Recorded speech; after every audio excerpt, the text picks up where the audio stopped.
All right, we are live, and we are here to talk about a topic that I think is massively influential. And I recently ran into having a conversation with a friend that does a ton of leadership, research and presentations, and he referenced a study that showed that management in an organization, that the quality of a manager has a more influential impact on people's lives, on the employees and the organization's lives, oftentimes than a person's spouse. Hmm. That blew me away. But as I sat there and thought about it a little bit more, it made sense. If I think about some of the work that we've done, I think about my own life and experience. When you have a manager that's amazing, right? Someone that really just puts wind in your sail, someone that you can tell that they genuinely care about your well-being, they love the work they do, right? You love coming to work every day. And it really creates this magical effect where you feel like you're a part of something bigger,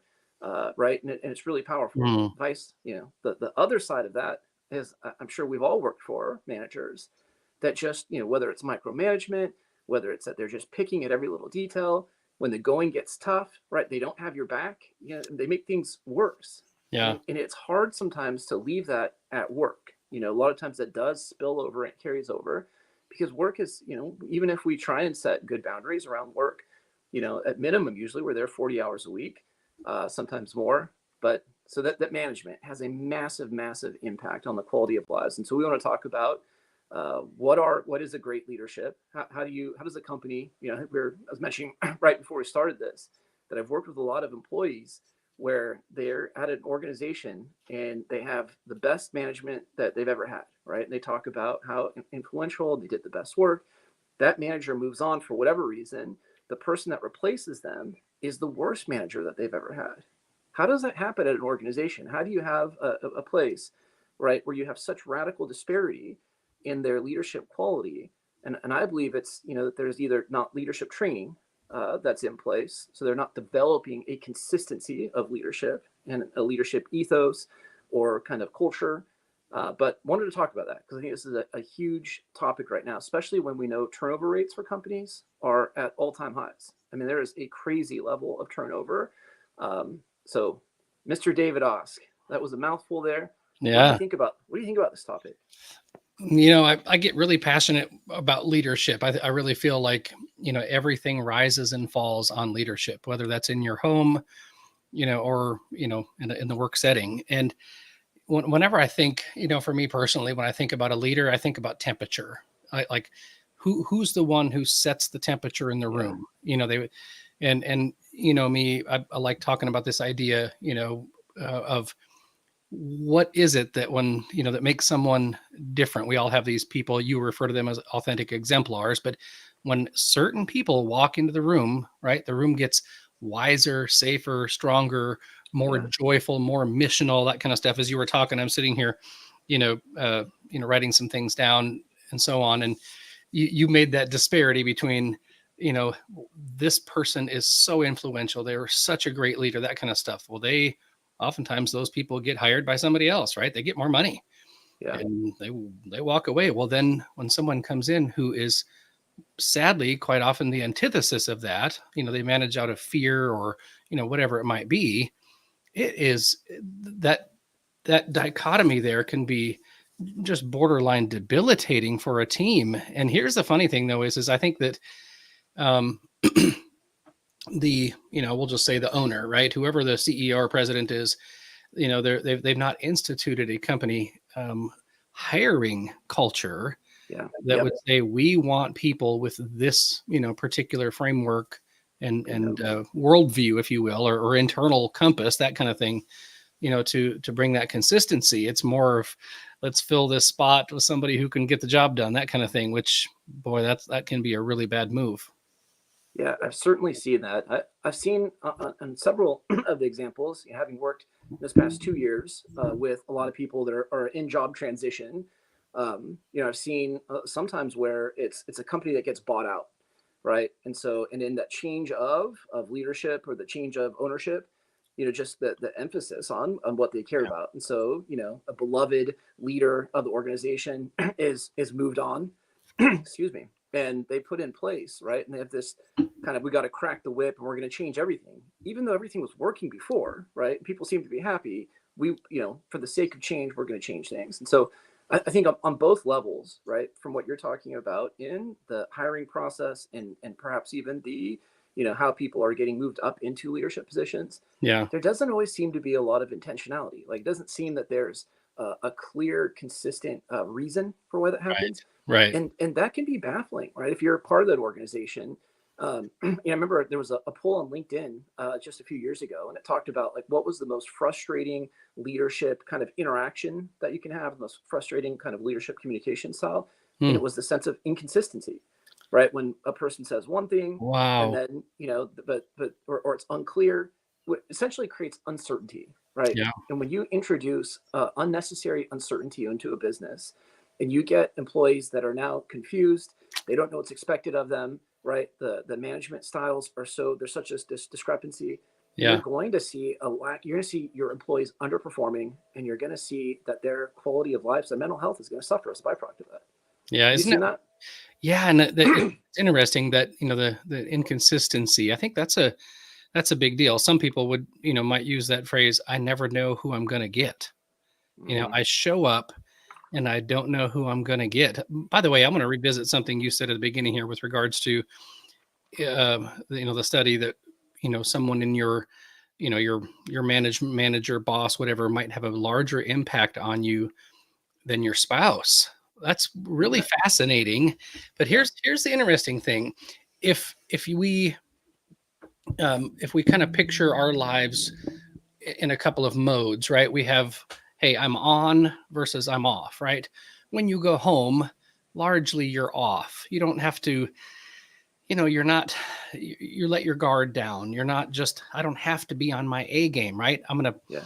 put my sweatpants on, pet the dog, joke around a little bit. You kind of just go into, maybe just a more normal mode as opposed to I'm being paid. There's an expectation here that I'm showing up in this capacity with this consistency. I'm on. Yeah. Well, what's interesting is when you have that heightened state of intentionality and awareness and just general presence, well, go figure that someone in, authority over you, would be able to have a really big impact. I mean, they're literally, paying your bills, as it were, right? Yeah. So it kind of makes sense on some level that someone in that position, you could have a major, major influence on you. Yeah. And, as that, as a business owner, I mean, anybody that cares about leadership, that's why we wanted to bring that up is that, what can be done about that? How can we start to create greater consistency? And, we've seen, so we do training on True North Radical Resilience. We go into companies and we train that. We've had a couple of organizations recently where we've taken half of their leadership team, right? Just the nature of how we broke up the training. We did half the leadership team, and for both these organizations, we're going to do the second half in Q1, right, in February of 2024. But we have this really interesting test case as a byproduct of that, Yeah. right, where these owners are coming back and they're like, hey, we're seeing this really radical difference between the people that have done the training and how they're leading and how they're dealing, right? They're more patient, they're more understanding, they're leaning into more challenges and hardships, and the people that haven't gone through the training, right, they're often responding out of rigidity, they're responding out of their emotions, right? There's this stark contrast. And, well, I believe that our training is top notch and phenomenal. We're not the only game in town, right? There's other leadership training out there. Bottom line, though, is if this is going to have such a profound impact on the quality of life, which also means that it's going to significantly impact the performance of your employees, Yeah. which means it's probably going to impact the revenue, right? Like things that as a business owner or a Yeah. shareholder, any of those things that you probably care about. Yeah. So everybody wins when you suddenly invest in, right, creating great leaders. When there's some consistency between, the manager and the GM or, whatever these positions are, it's like, well, there's a common set of core values. Yeah. Well, how amazing would that be if all of a sudden the core values had consistency from top down? You could see that the things that were printed on the walls and the mission statements were actually lived out. And we know research around that, right? They call it virtuous organizations, that virtuous Yeah. organizations far outperform their non-virtuous counterparts. That's pretty significant, right? Oh, it's fascinating. This idea that character matters. No, it's absolutely quantifiable in dollars. Yeah. If you look at companies that, just operate on, a lower frequency, as they say, right? Yep. Oftentimes their productivity stinks. They don't have loyalty. Their respect among, peers and things like that is lousy. Attrition, turnover, all that kind of stuff. It's like it's a a big ball of wax. But when you are part of something, you use that phrase, at the beginning, part of something that's bigger than you, like larger than you, like a that kind of thing. Well, you can be part of a big company that is not part of the big story, right? The Yeah. the, the big story is built upon character and built upon virtue and built upon something that I think is That's right. we all think is transcendent, right? Amen. Yeah. Yeah. Absolutely. And what's wonderful though is that stuff can be taught. You can inculcate, you can the word is negative here, of course, but indoctrinate, your people with goodness, with kindness, with honor, with dignity on a macro level. But then you can also, and Andy, I love how I've used this phrase with you, like, I'm David Osk, I'm Dr. Andy. Let me introduce you to yourself.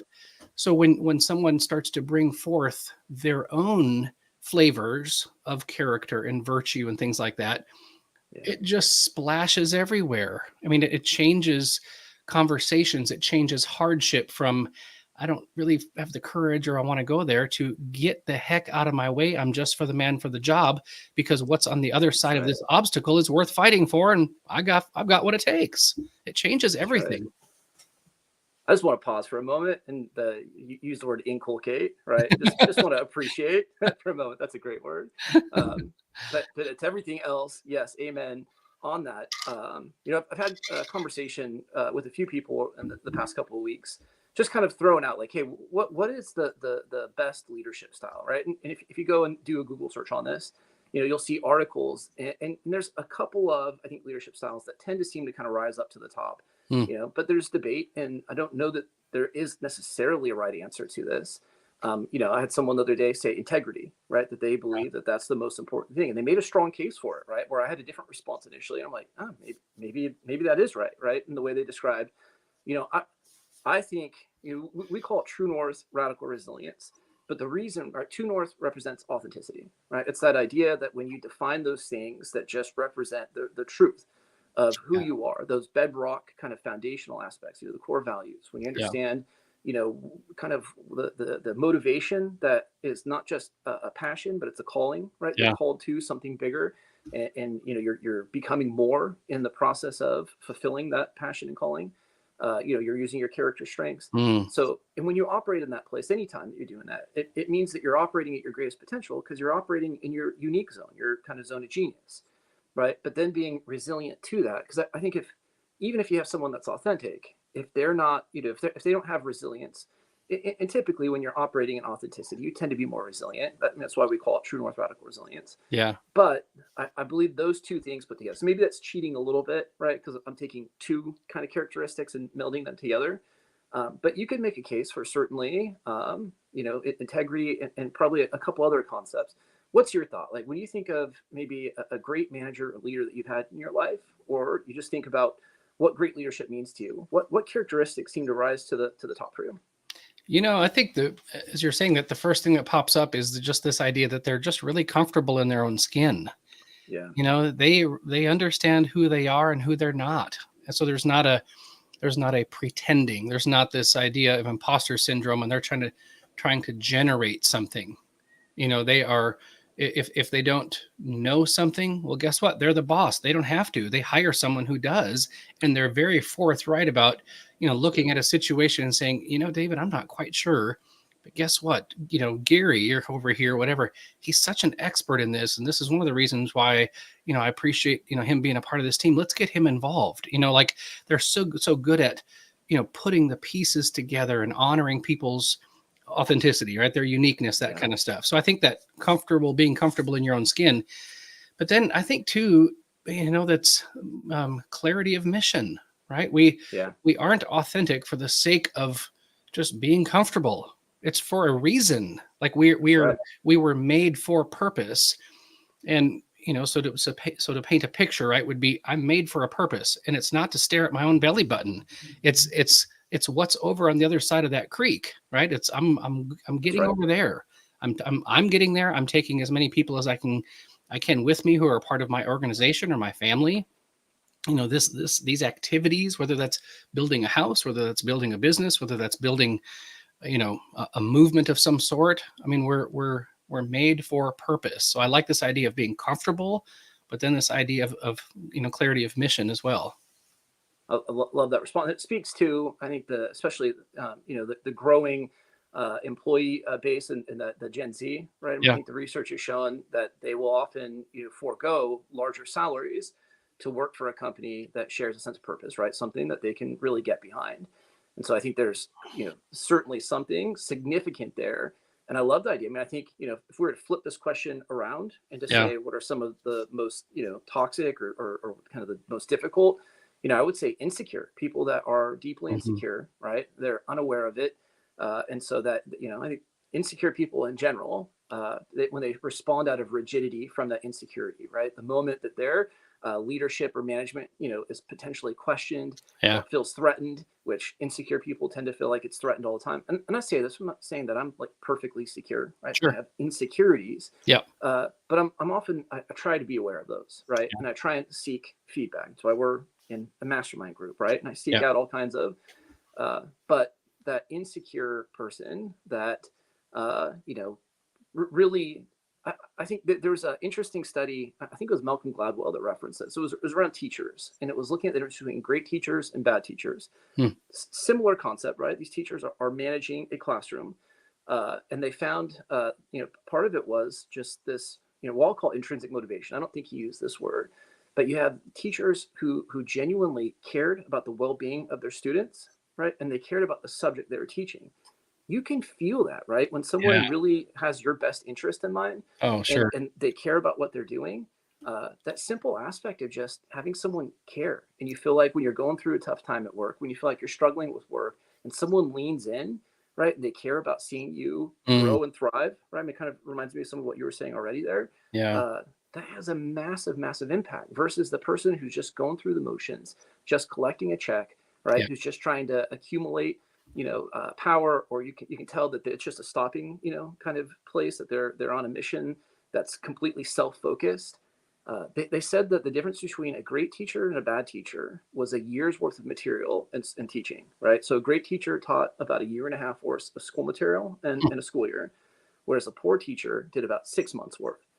And so, as a parent, like Yeah. that's frightening. Like, I'm like, how do I make sure that my kids are consistently, Yeah. unfortunately, my kids are homeschooled, so Yeah. Yeah. teachers are bad. We got to Yeah. look at ourselves.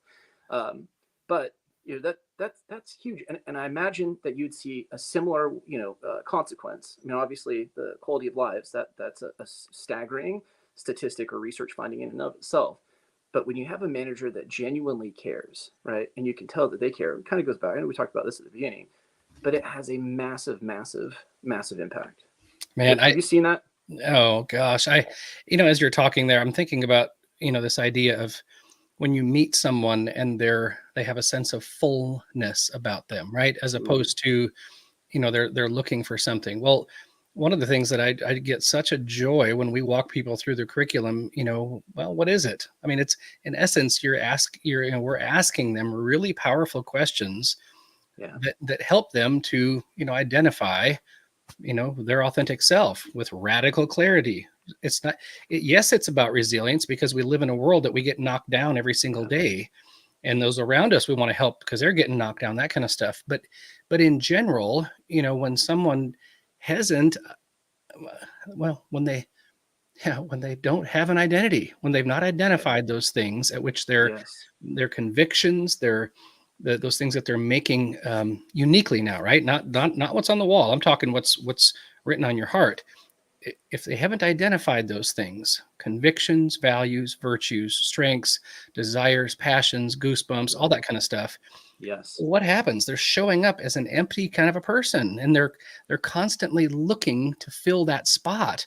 And we all know those people that talk about themselves all the time. They're, dropping names of who they hang out with, and, me, and I'm doing this, and, all that kind of stuff. And it's exhausting. I've been there, by the way. And, Yeah. it's what's fascinating though, is when you experience someone who has answered those questions, guess what? They come with a full cup, and they walk into the room and they're other centered.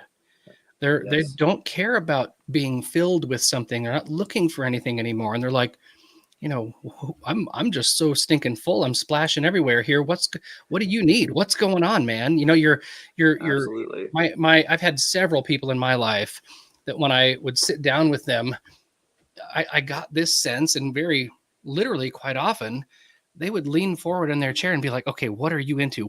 What's going on? Tell me all about it. I'm into it.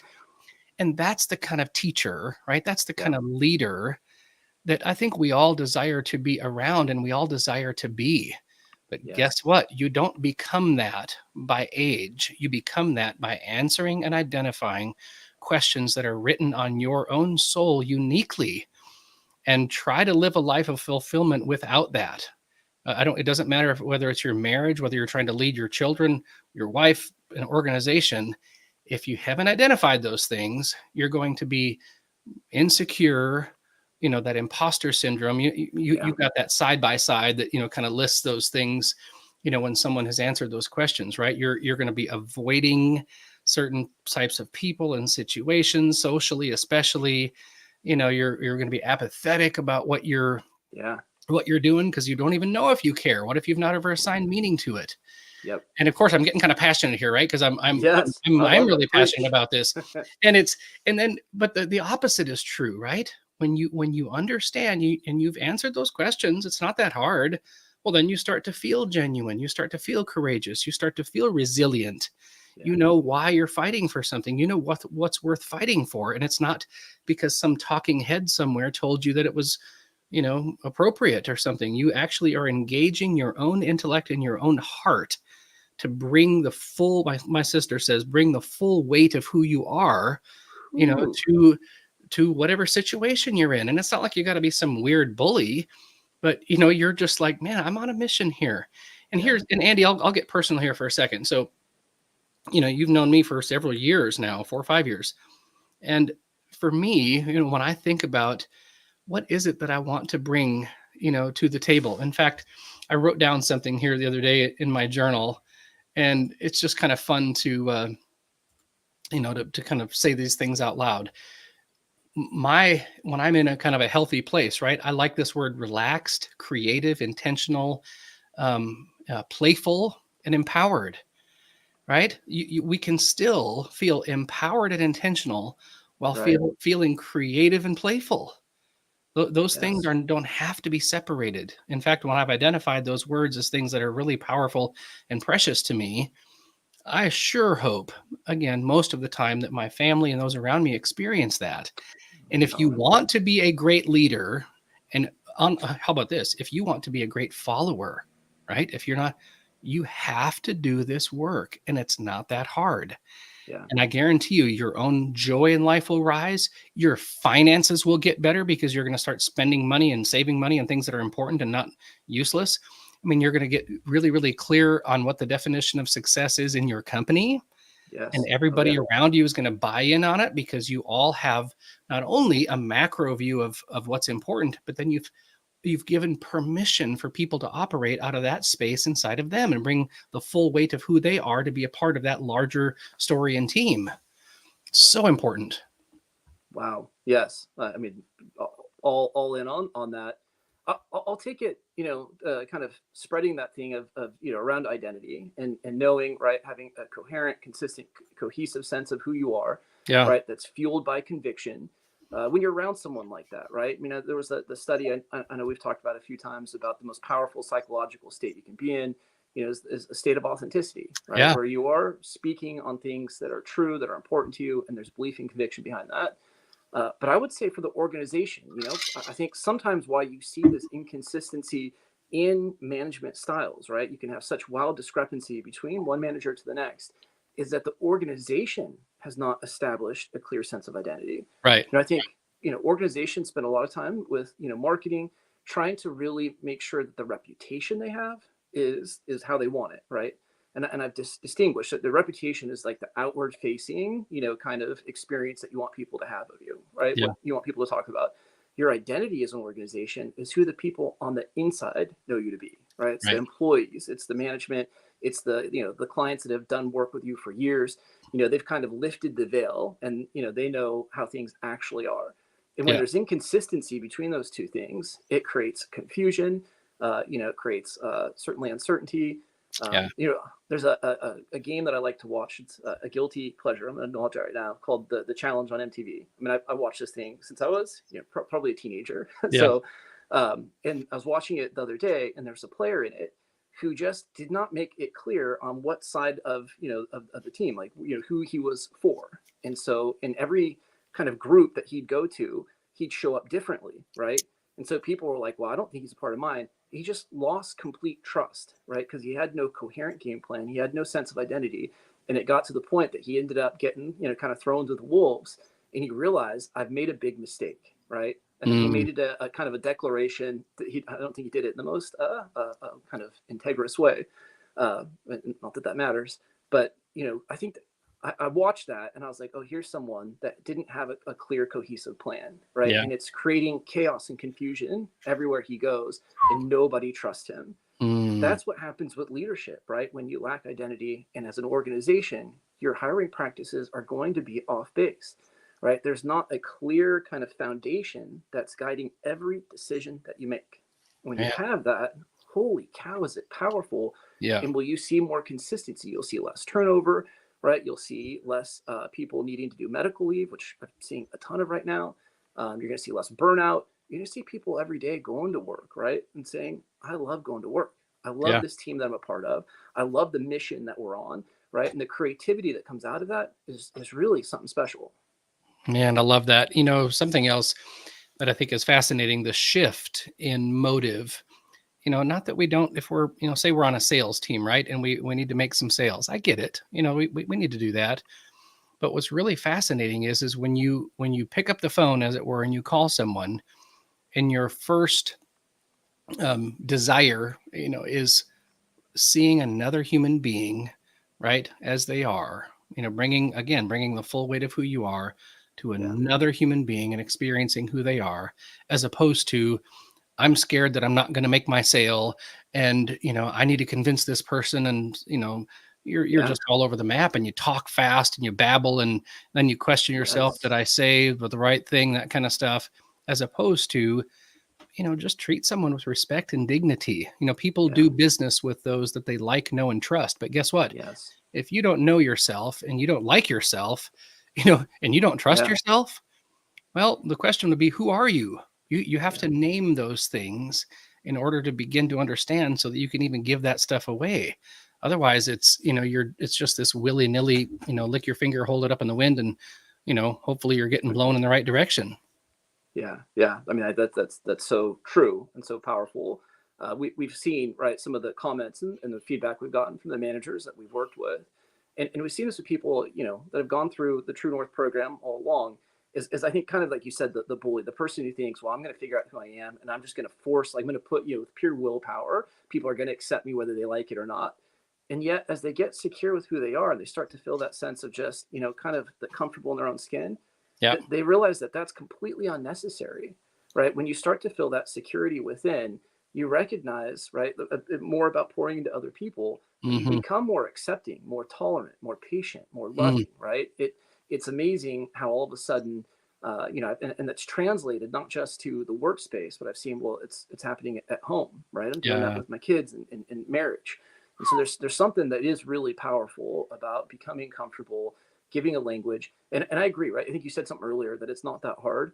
I'll say it's uncomfortable, right? I think a lot of times that introspection. I have someone that's going through the program right now, and they're getting phenomenal results. But that initial time of having to really kind of look under the hood and Yeah. find their values, and go through the intrinsic motivation module and all that stuff. The first 10 minutes or so of it is like, I don't know, like, it was really uncomfortable. But as they just pushed beyond that and they started to give language, order emerged out of chaos. And all of a sudden there was clarity, and now there's conviction, and now there's like peace, right? And purpose. And that's the whole idea. So if you can push beyond that initial discomfort, I don't want to do that work, Yeah. right? But lean into it. What emerges from that is something that's really powerful.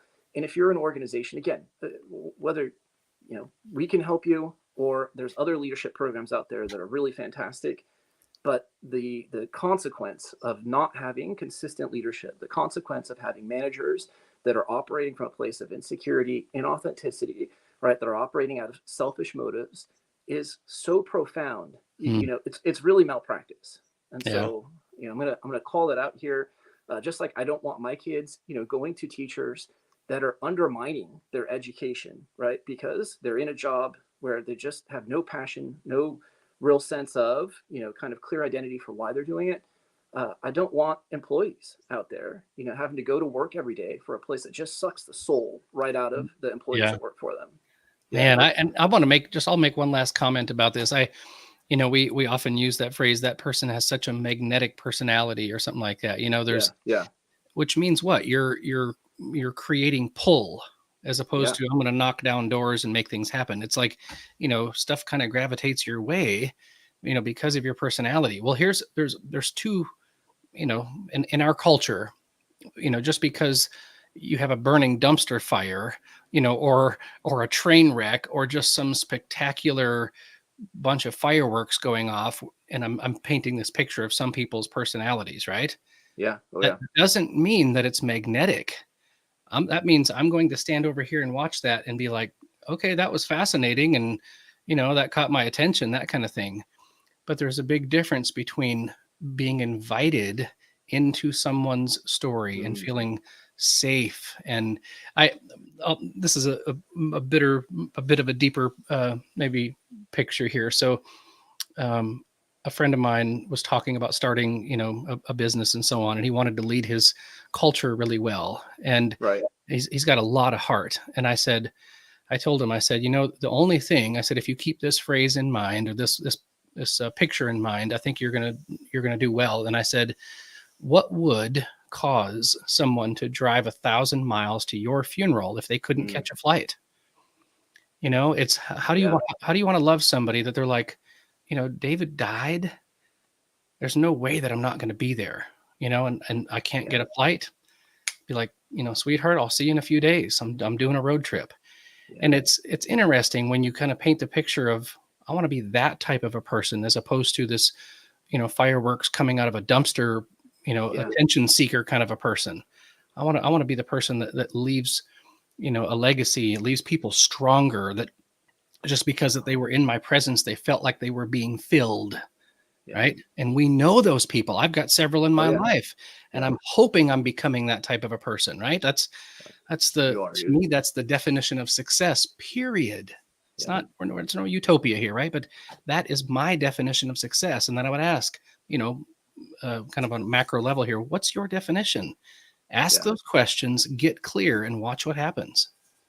I love that. I mean, that certainly speaks to me as far as what drives me, and absolutely the type of person and leader that I want to be. And, Yeah. and experience that with my grandfather, man. Literally, there was 3,000 people that showed up, and then it was full capacity, so they actually had to stream it online. And we got hundreds of letters that poured in from people saying, sharing stories about how he had leaned into their lives, and this incredible impact. And And sometimes it was employees that had worked for him for decades, and other times it was people that he'd met one time, right? yeah. And so yeah, Can I, hey, and can I other do a little clickbait here? So, for those of you who don't know who Dr. Andy's grandfather was, I'm not going to tell you. I'm gonna let you search that one out, because Dr. Andy's grandfather has an amazing story, and even through you, right, is affecting me. I had never met the man, and because of his life rubbing off on you, right, it's affecting me and thousands. well, I certainly appreciate that, and you know, not trying to create and all this. I mean, the curriculum that we created, right, I mean, really was inspired by his Yeah, experience that he had on me. However, we're not out there trying to create a bunch of, kind of clones of my grandfather. In fact, yeah, quite the opposite. That's the beauty of diversity, right? It's the beauty of, uniqueness, is that, everybody operating in their space in their own unique ways. when you put that together, you put an organization together where everybody's operating in that space, Mm, and you're going to see like something really magical come out of that. yeah. And so, that is, and love that idea. Yes, I've known teachers that just have students that are writing them letters decades later, right? Talking on how many people go on to major, right, in the same subject that they taught because of that influence. How Yeah. many managers that go on and people are still seeking out their mentorship and their guidance It's years incredible. later, Incredible. right? Yeah. And so I hope, right, in some level, that may not be everybody's calling, but to have that type of impact where people they just feel safe in your presence to figure out who they are and find their own, true north. That's a pretty special thing to have happen. So, It is. kind of wrapping this up here, I believe this obviously is why we created this topic, but I believe this is a really, really significant topic. And if you're reading any of the research that's coming out about some of what's happening in the world right now in with corporations, the number of layoffs and just the amount of turmoil and the crisis after crisis and obstacles, there's a real need for strong leadership, Yeah. true north, we're going to call it, right?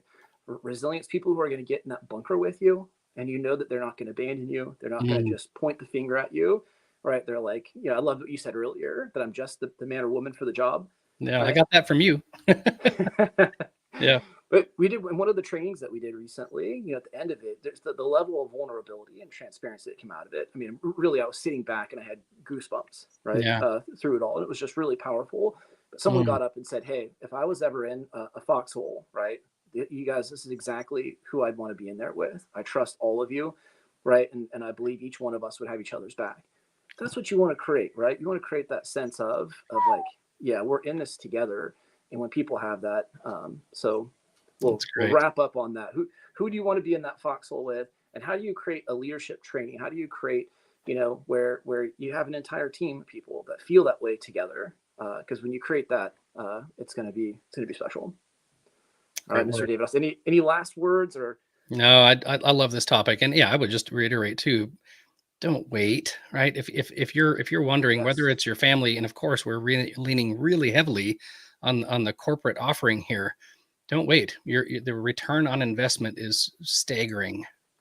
That is one of the most consistent things that I hear. Right, Yeah. again, is I just wish I'd done this earlier. Right, if I'd done this 10 years ago, if I'd done this 20 years ago, I'd be Yeah. so much further. So it's a great last word there. All right, my man. Great conversation. Yeah. Thank you.